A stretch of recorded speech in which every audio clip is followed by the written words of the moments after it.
అనంతపురం జిల్లా కళ్యాణదుర్గం మండలంలో హృదయ విదారకర ఘటన చోటు చేసుకుంది. చాపిరి గ్రామ శివారులోని చాపిరిగుట్ట సమీపంలో వేటగాళ్లు వేసిన ఉచ్చులో 2 చిరుత పిల్లలు చిక్కుకున్నాయి. కుందేళ్ల వేట కోసం ఏర్పాటు చేసిన ఉచ్చులో ఈ చిరుత పిల్లలు పడినట్లు సమాచారం. ఈ ఘటనలో ఒక చిరుత పిల్ల తప్పించుకునే ప్రయత్నంలోనే మృతి చెందినట్లు అధికారులు తెలిపారు. మరో చిరుత పిల్లను తల్లి చిరుత అక్కడి నుండి ఎత్తుకెళ్లినట్లు గుర్తించారు.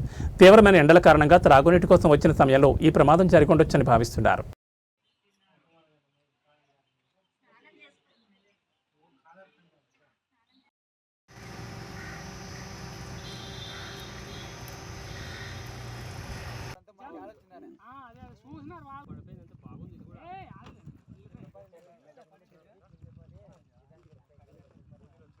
నేనా సన్నగా సెల్